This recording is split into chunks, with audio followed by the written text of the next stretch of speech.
Hi everyone, Rick here with Rick's 1/35 scale models. We're going to do something a little different this time. We're going to talk about and do some weathering.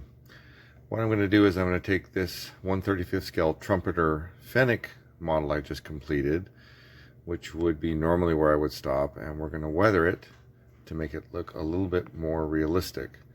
The effect I'm looking for is a model that is been out in the field and then probably brought back in and been washed down, but hasn't actually been scrubbed down. So you're going to see some of the road residue build up, along with some normal oxidation and wear and tear, to give it a look similar to this Puma rye-filled kit. What I'm looking for is to create these water lines here from wear and tear and oxidation, along with up in here these kinds of effects, and then just have a little bit of a grubby road film look. Nothing over the top, nothing to distract from the model, just to kind of make it look a little more realistic. Effects like this up in here. So let's talk about how the process goes. What I normally do is I'll use my standard kit. I've got my Tamiya acrylics. My initial coat will be my primer, which is what I use here. Then I'll follow it up with my NATO green, NATO brown, starting that camouflage pattern, and NATO black. I use my Iwata airbrush. After the model's sat and dried real well, I'll use an acrylic gloss to where I'm going to put the decals on, and then after the decals are set and dried, usually overnight, I'll follow it up with my flat and not only spray the area that I did with the gloss, but around there, so it kind of blends together to give it an effect such as here. As you can see, you can't really see the glossiness. So let's sit down and talk about how we do that. I did some research, watching YouTube videos from different modelers and how they do weathering, and came up with the technique that I'm going to use. What I do is, like I said, I use an acrylic on the model itself. The advantage to that, which I didn't realize until I watched somebody else talking about it, is once the paint's dried and cured, when you hit it with your enamel thinners, it's not going to deteriorate it unless you were to really scrub a lot. So all these colors I'm going to use to weather it with, or do the paint chipping, whatever you want to refer it to, are all enamels. So what I'll be able to do is put the enamel on and then follow it up after it's cured a little bit with the thinner to pull it down and create more of a blended look, which you cannot do with a standard acrylic wash. Once you put it on and it cures, that's just how it's going to be. And I had used this in the past and was never able to obtain the look until I saw how it was done. And what I usually use is I use 3 different types of brushes. I use a fine tip brush here, and then for some of the bigger areas I'll use this, and then to do the blending I use a wide brush. And it's pretty simple techniques. Once you watch it done, it's a lot of fun actually to do, and you can really take an amazing model and just push it over the top. Here we are with a primed, painted, without the camo painting done, vehicle at this stage. The next thing to do is the camo NATO brown and then the NATO black. Done the initial NATO brown pattern painting, and unfortunately bumped my mirror and broke it, so I had to glue that on. And while that's curing, I can wait a little bit, then I'll do the black next. So here's the camouflage finished portion of the model. I still have to put on the windshield wipers, paint some of the things such as the machine gun, and install all the turn signals and get those all colored the way they're supposed to be. But all the camouflage portion is complete, the pattern, etc., as it's needed. The process is going to be, you're going to take your enamel paint here, take a little bit of the paint out, and then you're going to put it in your cup, just a little bit, and then take a little bit of the enamel,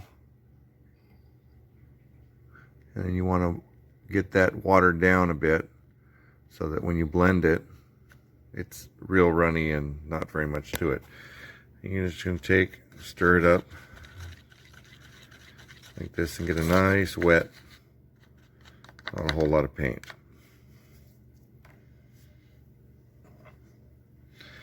Then you're going to have your model, and then wherever you're looking for the effect to be on, you're going to dab just a little bit so you get just a light effect, and then follow it up with just kind of create little lines. Now you're going to be able to come back later and blend those out. Then you can take areas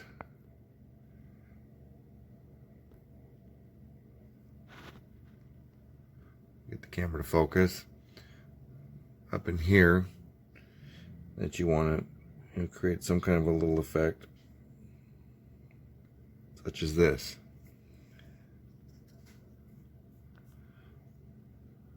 You don't want to have a lot of paint, just a light dab. So when it hits the model, it just kind of takes and hits your edges.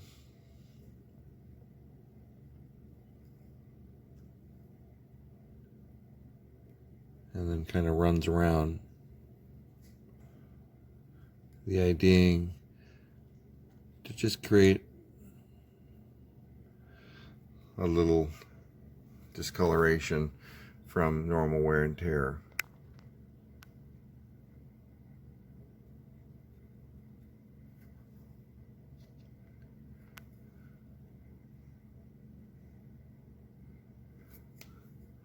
And then on the side, you can take all your little raised points and just lightly touch them.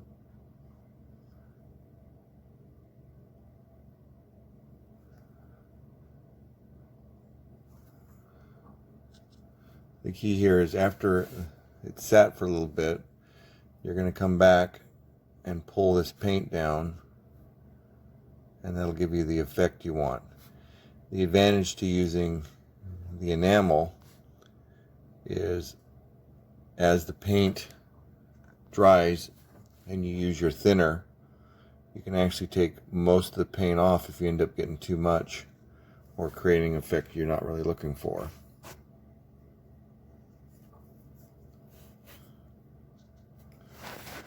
And then up on the top, you're looking for places that you want to grub it up, where you get natural road film and things like that. You can make a little bit thinner paint or thicker depending on the look you're affecting. Once this dries, a lot of the color is going to go away, and so it'll be real subtle, which is the effect that I'm looking for. Then if you want, you can take the bigger brush, which is this one, and I use this for making like footprints and that on a vehicle. The biggest part with this is you don't want much paint, and then all you're going to do is just dab little spots, such as you would get from people walking on the vehicle.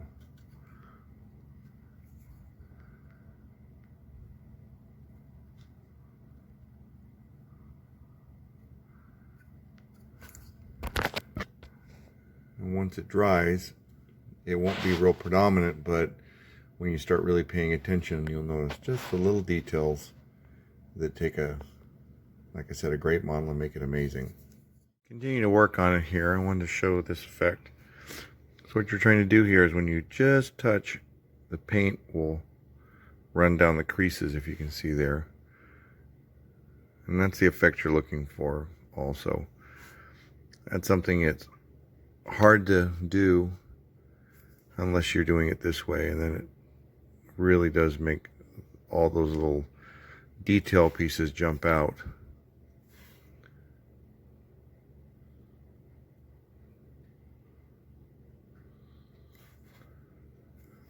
Just like you said, you work your way around.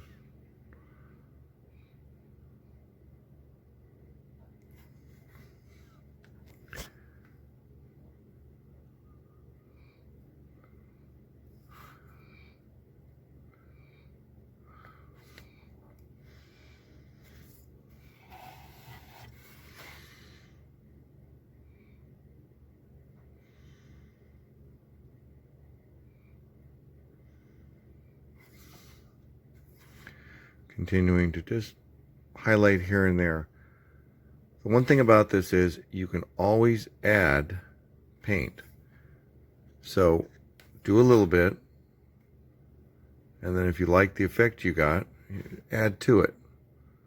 Don't overdo it, because then you're going to have to do a lot of work to kind of undo the over the top you did. But take your time and enjoy it. It really does make a difference on a model kit.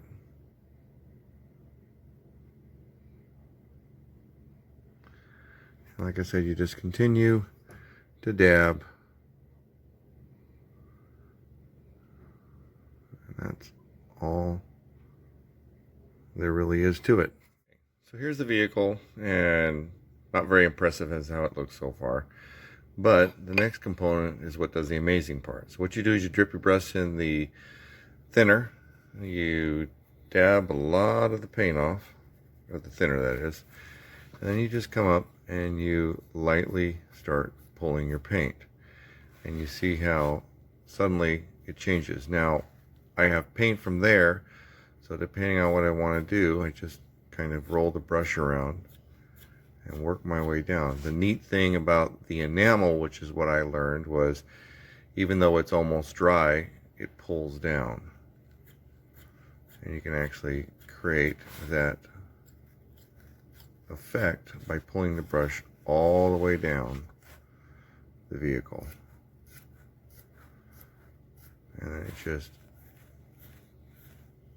creates that effect of the dirt, that pile that hit the vehicle, or something in the water, the moisture.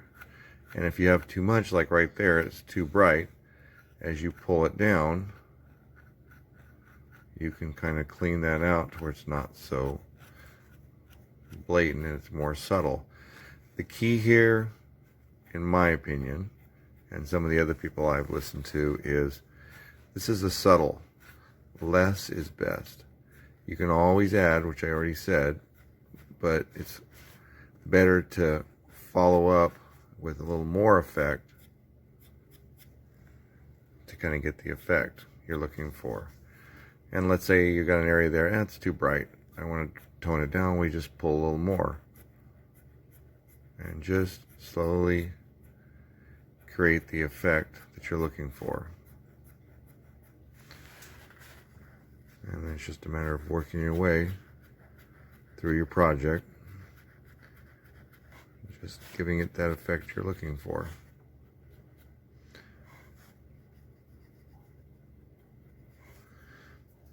And you can continue, put a little bit more thinner on. Make sure you dab some of it off. You don't want it real wet, or you'll end up messing up your project. Now, up here, a little harder. So you have to kind of figure out, okay, if this vehicle's driving down the road, it's going to pull it this way. So I want to pull this backwards like that. And then these footprints, I want to kind of blend them out.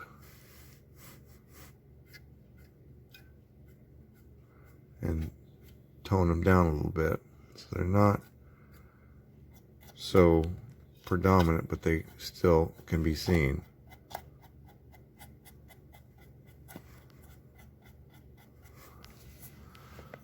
And then if you want, you can pull a little bit the other way. And then you can kind of sit and dab like this to do the same effect, to kind of spread it out a little bit, make it a little bit more done. Now the other thing you can do in the same process when you have the paint on is go around your high point edges and just kind of roll on them. It'll be subtle, but that's the effect you're looking for. You kind of see as the paint pulls,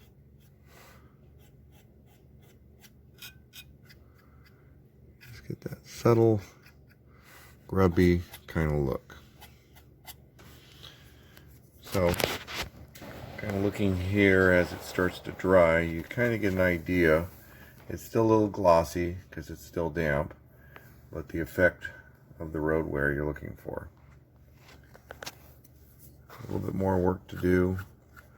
I always start with the light colors first, and then I add the dark colors to just work on it. Now here it's a little too predominant, so I toned it down a little bit, but you still get the idea. To show you is another thing. In the back here, you have your mud flaps. What I want to do is grubby this up like you get the normal road wear.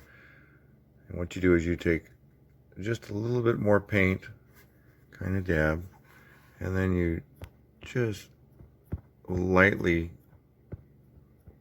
pull down on your mud flaps, kind of starting somewhere toward the middle to just a little heavier on the bottom, and then you can kind of follow it up. Got a little bit more paint off, you can kind of follow it, just lightly brush some of the high points around the back of the vehicle. A little bit more grubby toward the rear.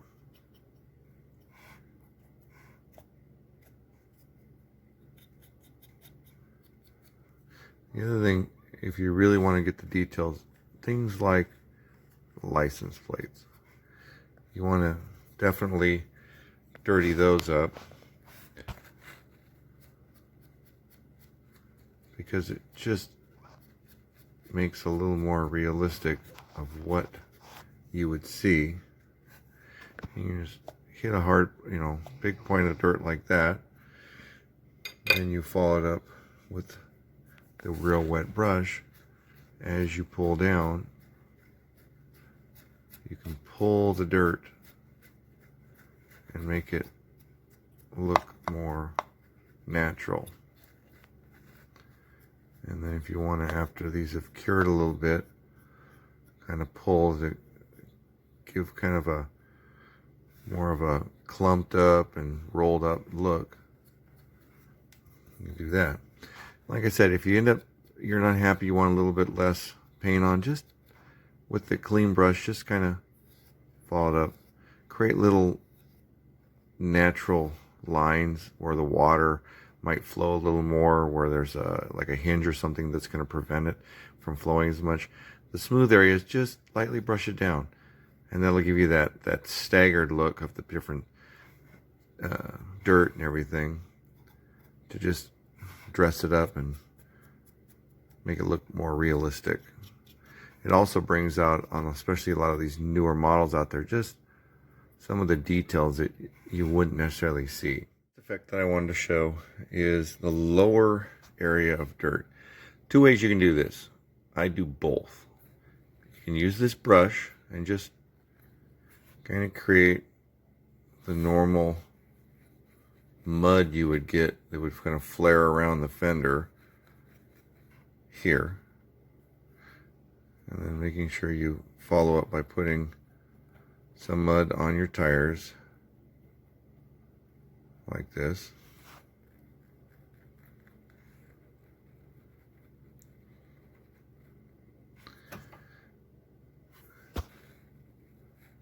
And you hit a little bit on the rim itself, and you want to let that sit for a little bit so it just wants to start drying. Then you're going to take your brush, get as much of the paint off, hit the enamel a few times so it's pretty cleaned up, maybe just a hint, and then once it's semi-wet, kind of see you get a decent amount of water, and you're going to come along here and don't go too high. You're going to want to just lightly hit it and then slowly brush down. The idea here is you're creating that lower dirt that you would get from driving down the road. And then dab this off, and then you're going to want to pull upward quickly, just slightly, to create that flare of dirt.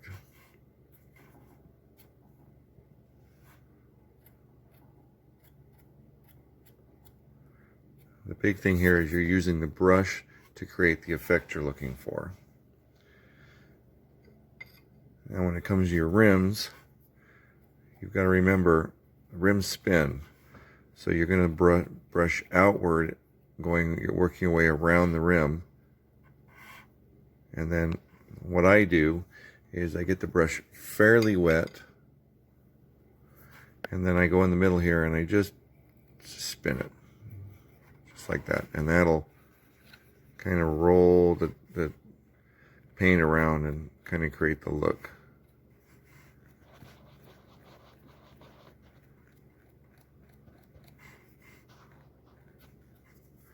And then maybe hit a little bit of paint. You always get the dirt that kind of flares here around the edges of your fenders. You're always going to see that if you've gone through any mud.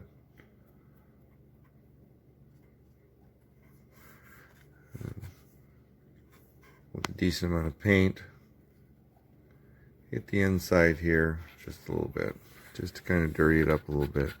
This is pretty straightforward, just kind of rub it in there. Okay, and that's that. Now once that dries, the glossy color will go away and it'll look a lot dull. Okay, then here's the last phase. I'm going to take the airbrush with the acrylic wash that's watered down quite a bit and just lightly just hit the lower part. That'll give the effect that I'm looking for. And like I said, I'm just ever so lightly going down the side of the vehicle. The idea here is to kind of create